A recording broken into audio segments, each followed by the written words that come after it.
What up, world? What up, everybody?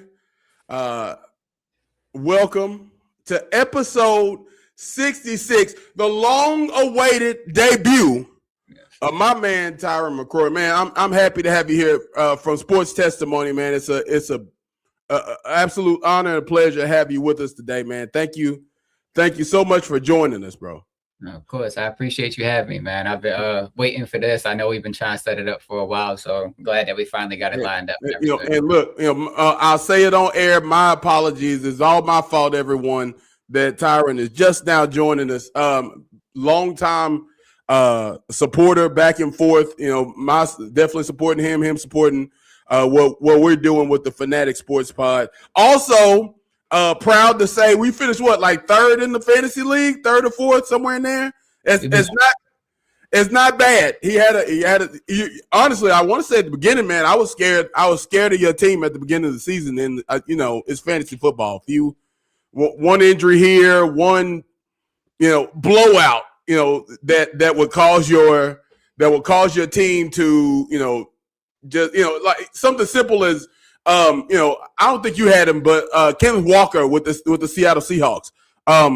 The incumbent starting running back that Clint Kubiak would just at times refuse to give the ball to and instead give it to Zach Charbonnet. Just crazy things that happen in fantasy football. And and I mean, one thing here, one thing there. The next thing you know, man, you look it up in the standings, but you even after that, you fought back and made your way to definitely respectability. So shout out to you in the Fantasy Football League as well, man. But again, definitely a pleasure to have you with us, bro.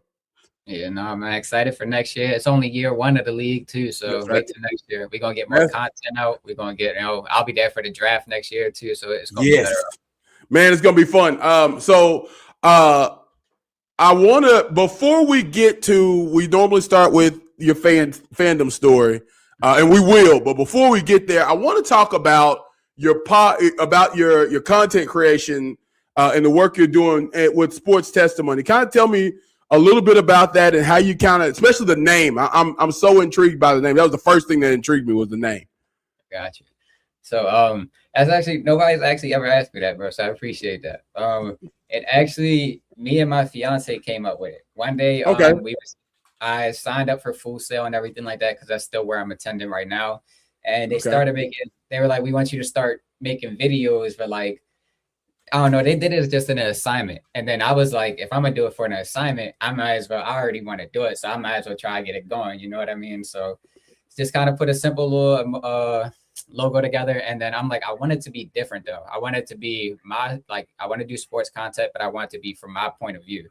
So when she was bringing it up, like the testimony part, initially, I'm like, I don't know how I feel about it. That's giving me too much like court. Like, I don't know how that, like, you know what I mean? So I look into it though, and it really definitely tied in. So I was a big fan of it. I like how it worked out. And I think it like fits well with what I'm doing right now. Yeah.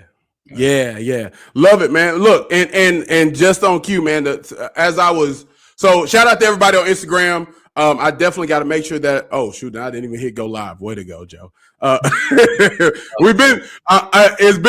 been a month, bro. I've been hitting these interviews, on, for the docuseries that I'm working on. We'll get to that shameless plug in a bit, but, definitely, very cool to do that. And so it's been a minute since I've been actually on air. I think actually a full month, a full 30 days, if you will, since we've been on air. And so, and look, listen, Lion said Cam in the comments immediately. What up, Cam?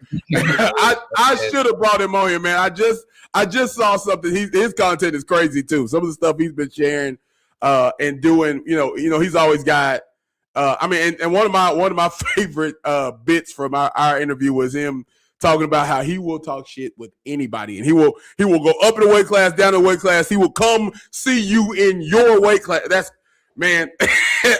crazy to me, bro. But definitely a big shout out to him, bro. Cam is the best man at my wedding, bro. And I'll tell you, as competitive as he is, we still play like Fortnite and Madden to this day, bro. He wasn't initially good in Madden. Now he beats my ass in it, bro. And he is quick to let me know about it. Like, he's like, yeah, you're not I was like, fuck, like, or excuse my language. No, you good, man. You enjoy yourself, man. But no, man, can't, bro. Dude is, I can absolutely believe it. There's no question in my mind that that's the way he is, because I mean that's the way he just in talking and everything I'm watching him do, man. This dude is there ain't no quitting this guy, man. There ain't no quitting this guy. Well, look, man, let's get down to it, man. Again, always a pleasure to chat with you. Some of the work we've done already, but now to finally get you on and do your show is an absolute pleasure. So let's start right at the top, man. Pick any team, any level, any sport, doesn't matter. High school, cricket, college, basketball, your choice. You pick your favorite team and how you became a fan of that favorite team. All right. So to start, I'm gonna give you NBA and NFL because I feel like they're the most common. But right. NFL, I'm a big Giants fan. Okay. At heart, I'm from Baltimore, so of course I'm a Ravens fan. I'm gonna always support them. But the Ravens always made it to the playoffs, but always lost to the Patriots. So as soon as every time that they when the Patriots lost to the Giants in 2007, I was a little too young then to like be a fan. So okay. 11, when I seen they beat them, I was like, you know what, they might be the anti-Patriots. I'm a fan of them. So okay.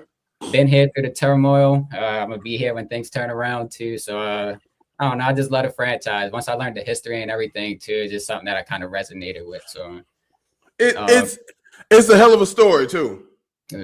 No, it's a really cool fan base too. I can't wait to go to the stadium. I haven't been to MetLife yet, but I'm gonna make it on my due list next year.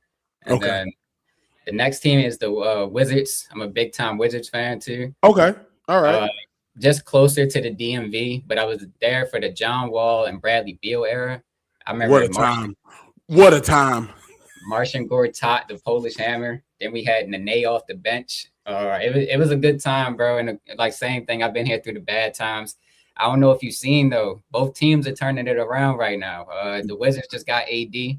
Yep. And then we got Trae Young as well. So we still got our young core. Things I'm excited for the future. I think that was actually, I was going to get to it with talking about the trades. And so look, we can go straight into the NBA trades right away.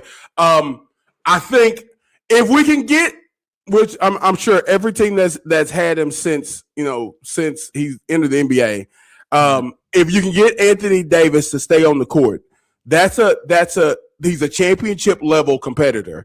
And when you put him with, a healthy Trae Young, and they've got some great pieces. I wish that the Wizards could have kept Middleton as well. You need that toughness on the perimeter, but getting D'Angelo back was really great. Especially if they decide to keep him and not buy him out. You see that, DeRozan's going to look like he's going to get bought out of the Kings. The Wizards are turning into a destination organization right now. As a Wizards fan, talk a little bit about that. Talk a little bit about what you're seeing, the pieces that are coming together for your team. Yeah, to first speak on the Middleton piece, I was excited for him and McCollum to go, bro. I'm not. Oh, wow. Yeah, they bring good veteran experience and probably like mindset, but they were not producing for us, right, on this team. But I'll say I'm excited. Really, I know we gave up 2 first-round picks, I think it was, in the trade. But other than that, we still got Bilal, we got Bub, we got Sar, still got Kashawn George. So that's 4 strong wings right there. The thing I liked about Russell that you brought up, though, is we needed a guard on that backup. You know what I mean? Because we don't really – I can't even – right now think of who our starting point guard is, but Trae Young. So besides that, I don't, you know what I mean? We really didn't have anybody. So that's it, yeah. I'm excited for how it's going to go though. But I wanted to ask, what do you think was one of the better trades in the offseason if you've seen them so far? So one of the trades, look, I'm gonna tell you, and I'm a Clippers fan, Clip City, Chip City.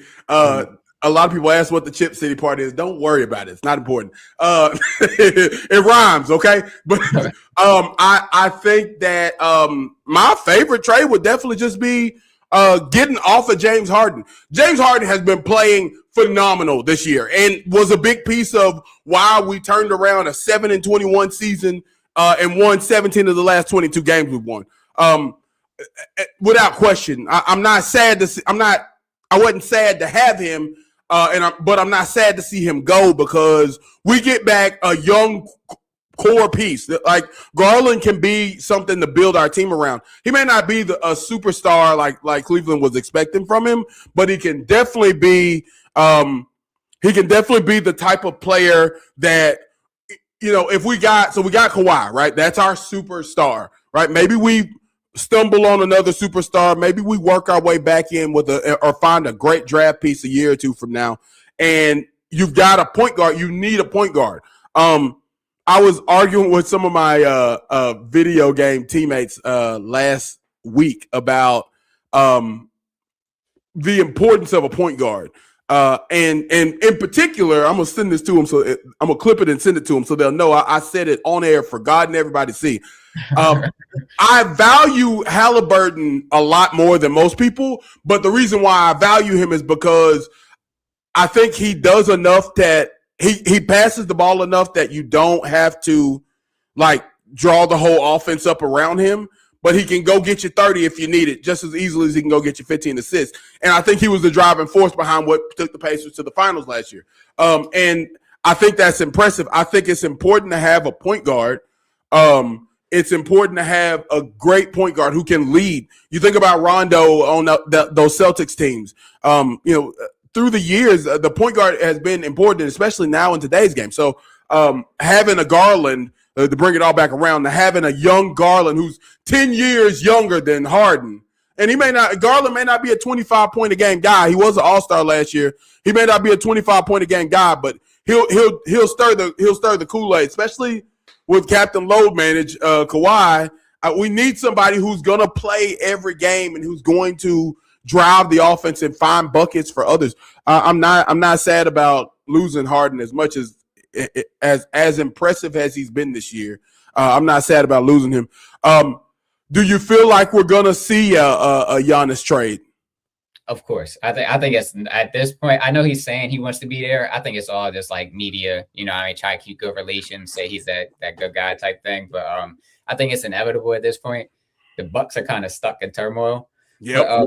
The one thing I wanted to note, I like your point of view on the Cavs trade though, because I was seeing the upside, and I like the role for Garland, bro. It could open up some shot opportunities for him that I felt like wasn't allowing him in the Cavs. It was Mitchell shoot and then him kind of delegate, you know what I mean, get everybody else involved. So I actually really like that. That could really be some upside. Let me ask you this about the Cavs on the other side of it. There's two ball dominant guys in James Harden, who's a high usage guy, and Spider Mitchell, another high usage guy. Do you see a way where that can work for the Cavs? It could be nasty in a 7-game series because you got two guys who could drop literally 25 any night, 25 up. They're both going to get 20 shots a game minimum, I feel like. But it's just they got a big hole at the three spot, I feel like, and they really don't have no bench depth. So besides their like starting 4, starting 5, it's like, what else do they really have? And Harden's shown that in the playoffs not really come through too much too. So we talked a lot of. I've heard Stephen A. and a few others talk about his Game 7 last year, and look, I want to refute that because I don't like agreeing with Stephen A. Even though my line looks like his. I would. I would rather not agree with him, but the facts are the facts. I mean, and look, James Harden, without question, was the reason that we won Game 6 last year. If you remember how the Denver Nuggets Clippers series went, it was we got up, you know, I want to say we went 1-1, and I want to say even at that one, that Game 2 was because Aaron Gordon caught a tip dunk that was crazy. Right. And then after that, it was, I think we gotten down maybe 2-1, 3-1. There was just a lot of fight, and we won Game 6 to come back. And man, look, it was going to be hard to do. And Harden and that Instagram model showed up to Game 6, and bro went crazy. I want to say 30-something, 40-something. He was unreal. And then Game 7, he scores like 8 points or something. Like he scored like 7 points. He only took like 8 shots, something wild like that. I was just like, bro, why didn't you bring old girl to Denver with you? Cause like we need you here. I don't know. Examples I feel like of him like not showing up in the playoffs. Like we love Harden. I love Harden as a talent. He has a step back and everything, but like I don't know. We just want to see him come through. We want to see him get a ring. You know what I mean? So he just has to step up. I saw there's a couple more trades. One that's just coming through. So the Clippers traded Chris Paul, but he's not gonna. I don't think he's gonna report to Toronto. Is what happened. So there, I don't even know how to say this guy's name. Ochai Abgaji. I believe it is going to the Nets from the Raptors. And then there's money that's being involved. Which obviously just which shout out to them for getting it right with getting Chris Paul out there. They shouldn't have cut that dude. What they were trying to do was crazy. Tyran, this is you got a shirt coming, by the way. The Blue Report, they were tied for worst in the fantasy football league. But Tyran. Am I saying that right, Tyran? No. Yeah, Tyran. I Okay. I really don't correct it too much. Don't call him late for dinner, okay? That's it. No. So definitely. So right now, Blue, we're talking about NBA trades. And in particular, we just got through discussing Harden for Darius Garland, which and I'll tell you, I've got some time this spring. I'm going to visit some of these trades, that mind-blowing trades. Mind-blowing trades like Luka getting traded for a can of peanuts and a 2041 George Jetson age first round pick from the Lakers, right? That's crazy. A lot of people, well, I'm about to throw one of mine. A lot of people will say that the Clippers made a mistake trading Shai Gilgeous-Alexander and all those first round picks for Kawhi and essentially what became Paul George as well. I'm sorry, it was for Paul, but that's what brought Kawhi. So essentially we got two top 10 two-way defenders. And I want to defend what the Clippers saw, what Jerry West and Lawrence Frank saw when they decided that they were going to send all those crazy picks, which at one point in the season, this season, that pick was looking like a top three pick that was going to go to the OKC Thunder, which is freaking wild. I'm very happy that we've gone on a run. Shout out to James Harden for helping inspire that run. Thank you for all that he's done the last couple years for us, and now that he's going to Cleveland, I hope it works out for him. I mean, whether it doesn't really don't hurt my feelings, but I hope it works out for him. But Blue, give me a trade you like, and then give me your thoughts, and then give me a trade you like. Okay, my thoughts on James Harden going to Cleveland. My dad said this last night. He don't think he and Donovan Mitchell will be able to play with each other. Okay, they both ball dominant, and you know how weird I am. James Harden went downhill when he signed with that shoe company that has 3 stripes. Just saying. You do make a good point. Things have been weird since, but all right, that's fair. Things have been weird, but I would say so tell me a trade you think or a trade that's interested you thus far. Washington has committed robbery without a gun. You like it? You like it? So look, stays healthy. They have committed robbery without a gun. So all right, so I'm gonna give you. So shout out my girl Giovanna Scroggins, very very special content creator. She joined the comments. I gotta go to the comments for just a second. She said that she's glad that AD is the Wizards' problem now. Any thoughts on that as a Wizards fan? Yeah, I can understand that because he is a liability at times, but like when he's there, his impact. Like I think what his first game with the Mavs, he put up 20 and 20. Look, he did that in 3 quarters before he got hurt. Yeah, and Sarr is nice, but he's not really like that. I don't know what y'all talking about. You say what? Oh, okay, all right. He's a troll over there. Put a bridge over him. He's a troll. Are you do you feel like Alexander Sarr can play the 5? Because I know AD's not big on playing the 5, guarding the 5. I feel like AD gonna end up playing the 5 and Sarr gonna play the 4 because AD gonna be the more dominant one. He's gonna be the more rim protector. Sarr still plays defensively. He's not much of a rebounder though. Okay. All right. Well, and you got a home with Trae Young over there too, man. Right. Well, look, you got some pieces. We said this at the top of the show, Blue. I am positive that Washington has become a destination organization right now. If you get, because just on the hypothetical of being able to get, you got Trae Young, you got AD, I forgot about Sarr. I always forget about Sarr and those pieces that they got there. So you can't be sad about what you're seeing out of that Wizards team and what they're putting together. I think that and you got rid of Chris Middleton. I liked Chris Middleton. I guess I'm thinking about Chris Middleton from 21, and he is not that anymore. So, golly, that was 5 years ago. All right, so that makes sense. But it would be scary if the Wizards were able to somehow get a hold of Giannis too. That would be freaky good. I was gonna say, we got the young pieces. We got a couple picks. Don't be surprised if it happens, bro. It's not off the table. I would see. I don't think he wants to go do the easy thing. That's not now. Does he have a no trade clause? Yeah. Get up out of there. I have to look at it. I know he wants out, but that's the thing is I don't think. Because, like, speaking of trades, it just came out about an hour and a half ago that Memphis is not interested in doing what they feel or what Ja feels is best or going with Ja's preference.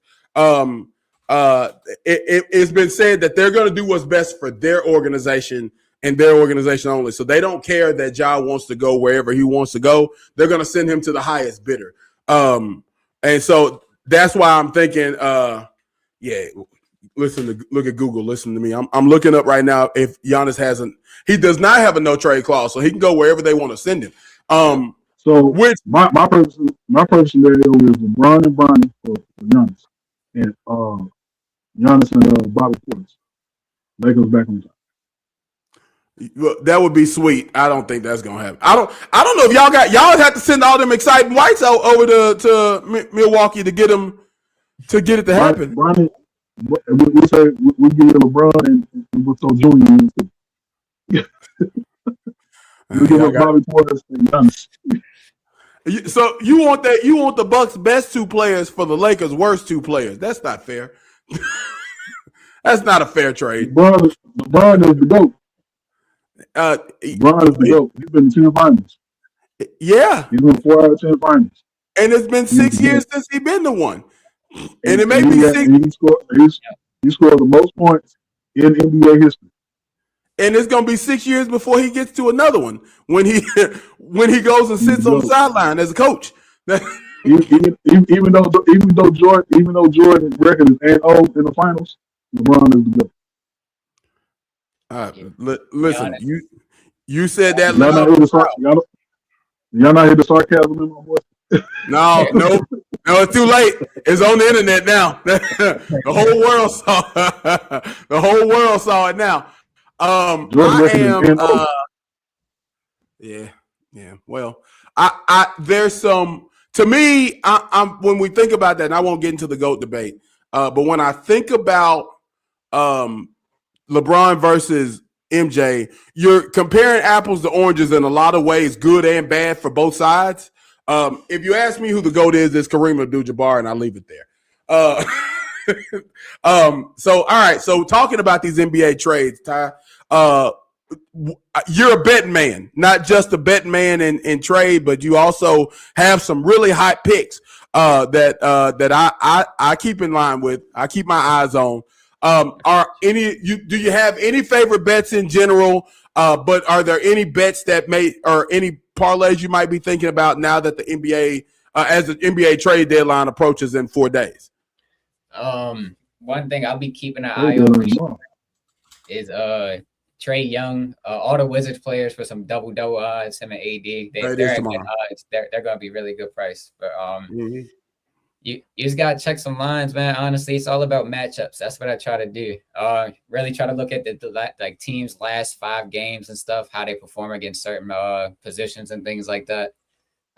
One cheat that I'll give y'all: as much as Jalen Brunson scores, you can take a lot of guards who play against the Knicks to hit his point line. That's smart. Yeah, he's They just play no defense. yeah, you know what I mean. He's all offense, so that he can get in foul trouble too. Send him right to the line, so that's a good play. Yeah, man. Honestly, my free Discord, if y'all, I can always drop a link on my story or something like that. I can send it out to y'all. Try to put some plays in there. I haven't been too active lately. Taking a little bit of a break. One thing I like though for the Super Bowl, I really did like the Seahawks at first. Or I like the Patriots at first. My bad, but with the Seahawks being up for sale and everything like that, I'm playing conspiracy theory. I think the NFL is going to get them to win, put the value up for the team. You know, me selling for the highest value. So that's going to be something I'm going to look into. Oh wow, that sounds logic. Well, me being from Jacksonville, Arkansas, and that coach over there, shout out to Kevin Richardson. Shout out to K Rich, Jacksonville Red Devil. Hey, we I gotta roll. That's the reason why I roll with the Patriots. But that sounds logical. Nah, I respect it. Yeah, nah, even my Cowboys and get the value. Yeah, y'all ain't gonna get back to Jerry Jones. Y'all ain't gonna get back to Jerry Jones die. That's plain and simple. I'm sorry, bro. He ain't gonna die. That dude never found you. Hey, they gonna keep his brain like Captain America Winter Soldier. I know a couple of Cowboys, but it's all right. Jerry Jones, I seen Jerry Jones. I seen Jerry Jones in the episode of the Jetsons. He's not gonna die. That's a real situation. That's a real situation. All right, so I know you're a big fight fan, Ty. I know you're a big fight fan. Talk a little bit. Now, do you get into boxing? I'm trying to remember if I've seen you cover boxing or not. No, man. Boxing. Okay. I tried to get into it, but growing up, I thought boxing was more of like a, you know what I mean, like super knockout thing, blah blah blah. As I've grown to watch it, though, it's definitely more of like a drawn out sport, which ain't bad, but it's just something that I had to learn to appreciate. Sure. Okay. Yeah. Gotcha. But I know you're a huge, MMA, UFC. Who was it? Teo. I think Teo. Oh yeah. Teofimo and Shakur. Yeah, I didn't get to watch it, but I seen some of the highlights. It was good. I did check out. I caught the highlights. I didn't catch much of the fights. Yeah. I did see when old boy got his toupee knocked off. Everybody was talking about that. That was wild. That was wild. I'm still blown away that how hard do you have to be hit that they knock your lace front off? Like I thought that was only for Waffle House fights. He didn't go through the same place Steve Harvey with the Hughes. No ass. He literally got his wig split. But yeah, so look, man, and look, I see it in your headline. Talk to me about some of the things you're seeing with UFC and Bellator, those things. So honestly, I don't even really watch Bellator. I tried to watch like Bellator, PFL, things like that, but I just find it to be, you gotta be more like connected to the fighters. With UFC, I've been a little bit more versed with them, watched them a couple times, so I know a little bit more their tendencies, what they tend to do, and how they things like that. But this UFC event coming up is not too big. I'm big on the main event though, because there's a young guy named Vinicius Oliveira. He's fighting a vet named Mario Batista, and it should be good. Oliveira was just coming off a fight where he looked a little bad in the first fight, so we got to see how he's doing. going to do in this one. He looked bad in the first round, I meant to say, but then he came back, won by decision. And Mario Batista, he just came off a loss after being on an 8-fight win streak. So, that's going to have him highly motivated. Both fighters first 5-round fight, so it's going to be interesting to see. But besides that, though, I know next week, Anthony Hernandez is fighting Sean Strickland. And I feel like that's not getting enough buzz. Yeah, that's not getting enough buzz they should get right now, because that's going to be a banger right there. That's Sean, I don't really like Sean Strickland as a person, of course, but his fighting style I've grown to respect. And yeah, man, it's gonna be a good one. I think that works more towards his advantage because of how much people dislike him. It's almost kind of like pro wrestling in a way, in that the more heat you can throw on the bad guy, the better, right? It just makes for a better win, lose, or draw. You're happy to see him win. You hate or to lose. You hate to see him win. You know what I mean? Like he's the bad guy of the company, but it works in his favor. Yeah, that's solid, bro. I'm actually I'm a big WWE guy too. I feel like I don't put that out there enough too. But yeah, I like that angle right there. Have we found our next podcast? Have we found? Because look, I'm with it, bro. Go ahead, Blue. I'm sorry. Can I ask, so what? I know the UFC has partnered up with Paramount now, and do you think did that help the brand or did it hurt the brand, or is it actually getting more eyes to it? Because I know the last fight that they had before this one coming up this weekend, I sat and watched, and I thoroughly enjoyed it, but it just wasn't as the same as you got UFC, whatever number that they own, getting the pay-per-view and everybody being excited about the main fight. I mean, has it hurt? Do you feel like it's going to hurt the brand, or do you feel like it's going to help the brand? I know money-wise it's going to help them, but other aspects of it. No, honestly, I think it's helping the brand. It's hurting it a little bit as far as like the access that we get, because before we could watch the fighters walk out and more of like their backstage stuff. Now you'll get like quick glimpses, and it's more ads. But I think it's getting more eyes on the sport for sure. Paramount just had a really good amount of views. I forget the amount, but before that, bro, I wasn't paying pay-per-view events, so I was streaming it illegally, not the right. Everybody is. Yeah, I feel like everybody makes that like a secret thing. You don't put it out there, but you try not to make it too hot. But before this, bro, it was hard to watch it. So I think it makes it way more accessible and allows like more eyes on the sport. Yeah. I mean, I do know Jesus, but I am a criminal too. I'm a backside. It's and there's another thing too. Like they got incentives now on every fight. So if you get a finish in a fight, you're getting a bonus regardless, even if you don't get performance of the night. So we've seen a lot more fighters be aggressive and then stick to their game plan and try to get finishes. So it's been way more exciting too. And that's true. I thoroughly enjoyed the fight when I watched it a couple weeks ago. It was insane. It wasn't like some of the fights that they just dancing around for 2.5 rounds, and then the corners finally kind of get them cranked up to get some action going. It was action packed all the way through. So I thoroughly enjoyed it, man. Yes, sir. So tell me before we wrap on this thing, Ty. First and foremost, man. Again, I gotta say thank you for joining us, bro. It's definitely a pleasure to have you with us. So before I want to talk just a little bit more about some of the work you got going, some of the things that you have coming up. But tell us anything. Shameless plug time. Anything you got working on? Any where to find you, things like that. Yeah, no. At first I was doing a lot more betting content. I've tried to pivot away from that. Do just a lot more sports, like general content, like breaking news, trades, old story times, storylines, things like that. I got what I'm working on right now is like story times of old things. Like I have 2 videos dropping later this week of just like some old NFL stuff. But yeah, man, just trying to really expand my versatility, getting really some graphic designs in my bag. I've been trying to post them a little bit more. You've definitely been in the bag with the graphics. That's for sure. Appreciate you, bro. And I'm also interning right now. I'm making videos and running a social media page for Jabba in the Mouth.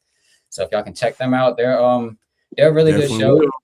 Yeah, they do they're a radio sports show, they like to say. Really good content with Earl in the Mouth and a former pitcher, Jabba Chamberlain. Yeah. Yeah, so bro, they interviewed like a ton of people. They just had the Jags linebacker, I want to say Foy Alukanu or something like that. Yeah. Aloha Conde. Yeah, he's an outstanding Pro Bowl linebacker for the Jags. Yeah, and then they got, I think, Will Howard from the Giants a couple years ago coming on. They had Chris Collier from the Raiders, bro. So it's been a real good experience to kind of hear these players and what they go through and just their mindsets and things like that. So and it's weird, like, I don't want to say weird, but it's just like the grace of God, man. I got that opportunity through my social media stuff. So That's what's up.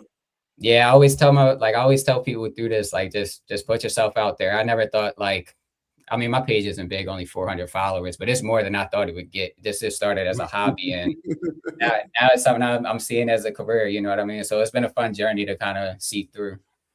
Facts. Yeah, and listen, and one of the really cool things about just even getting to interact and getting to know you, man, comes from just reaching out there. Like I said, I saw what you were doing, really enjoyed it. It was like, yo, holler at me, and man, definitely haven't regretted it yet.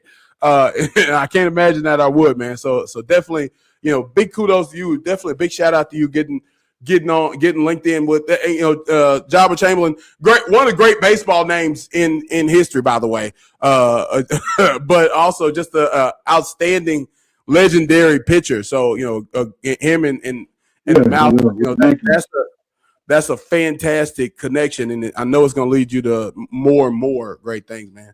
But definitely a pleasure. Anything else before we go? I'll do some quick shout outs real quick. Please, yes. Well, I have to shout out my guy Nathan from I think he does like NIL stuff. He's the one who connected me. I want to shout out my guy Cam. He's body. Cam. Shout out Lions and Cam. Shout out my guy Gates. He's an MMA fighter. He's coming up out of Ohio, originally from Baltimore. He should be doing his first pro event coming up soon, but check him out at 410 Sniper, I believe it is. Okay. And then want to shout you out too, my man. You always show my page love and try to, show it back. Glad we finally got to chop it up and everything. I know we'll be doing this a lot more, but yep, sure will. We sure will, man. Yeah, look, I'm serious about this WWE podcast, man. We gotta talk. I'm here for it. Talking attitude, I won't be a part of it. Yeah. Talking attitude, I won't be a part of it. Yeah, before we go, man, a couple things, man. I'm glad y'all on. Shouts out to my nephew signing with Arkansas Tech this morning. Yeah, that's big, and they showing that boy love right now. I love to see it. Yeah. Shouts out to my nephew. Also, high school basketball, it was a record set in Arkansas last night. A young lady by Demaya Wilson scored 72 points. What? Broke a 47-year-old record. She had 72 last night. No, don't say what yet.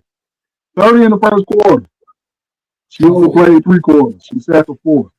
So she dropped 20-something per the next 2 quarters.